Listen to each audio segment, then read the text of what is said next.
Olá, tudo bem? Como é que oitavo ano, né? A nossa aula de hoje, ela vai tratar de um assunto muito importante que é a educação e o ensino no Império, né? Educação por si só já é um tema interessante, né? Porque através da educação, através da escola, né, da cultura e do conhecimento, é que as pessoas é, alcançam uma vida melhor, né? Falando de forma economicamente, né, de forma capitalista, as pessoas alcançam uma vida melhor.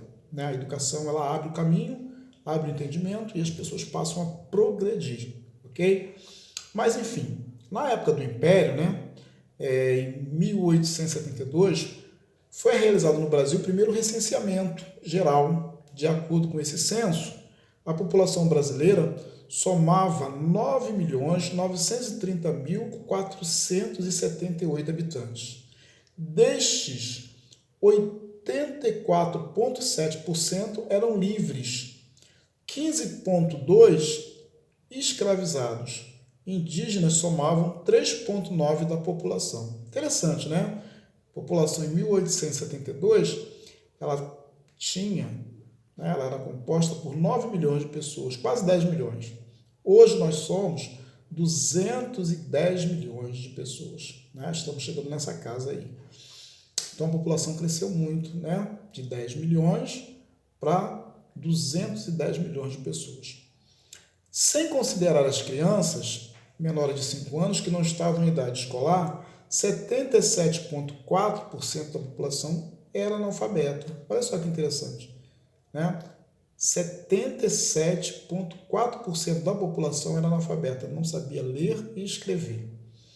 Dos homens, né, 70,5% eram homens, 84,3% das mulheres. Entre a população de escravizados, de acordo com esse censo, em mais de 1,5 milhão de pessoas, apenas cerca de 1.400 sabiam ler e escrever. Representava 0,08%, né, de escravizados que sabiam ler. Porque se as pessoas que eram brancas naquela época do Império já não sabiam ler, uma boa parte, imagine as pessoas que eram escravizadas, não tinham oportunidade, né? Não tinha escola. E aí, durante o período regencial da história do Brasil, em 1837, foi criado o Colégio Dom Pedro II, Colégio Pedro II, no Rio de Janeiro, então capital do Império. Qual era o objetivo do imperador?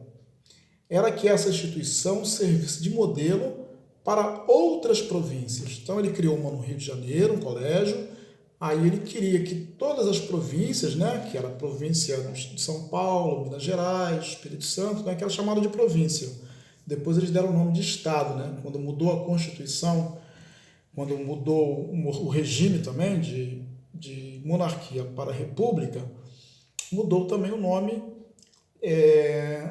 das regiões. Então, por exemplo, se chamava São Paulo, província de São Paulo, passou a ser chamado Estado de São Paulo.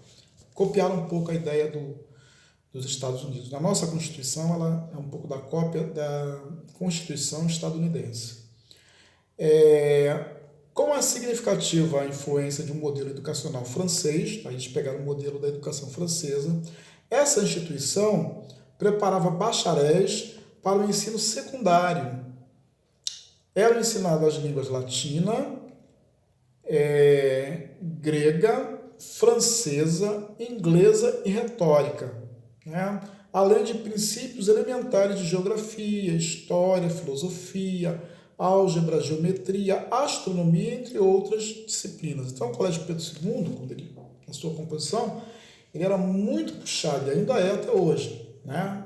Tem que estudar muito. Em 1838 foi criado, também no Rio de Janeiro, o Instituto Histórico e Geográfico Brasileiro, responsável por estudos históricos, geográficos e antropológicos, que continua ativo até hoje, até a atualidade. Antes da criação do Colégio Pedro II, não se teve registro de disciplina de história no sistema educacional vigente no Brasil. Então, antes da formação desse colégio, não existia um sistema de educação. Então, Pedro II, né, o imperador, ele, através dos regentes, né, criaram um colégio que pudesse começar a organizar a educação no Brasil, ok? Então, pessoal, vale a pena conhecer um pouquinho mais sobre o processo educacional no Brasil, e vale a pena estudar, né? Se você quer crescer, quer ser alguém na vida, além de um bom caráter, a gente tem que estudar muito, né? Para que possamos alcançar melhores caminhos, né? Não somente pela questão financeira, mas também pela questão cultural, ok? Então, até a próxima aula. Na próxima semana a gente se vê. Um abraço.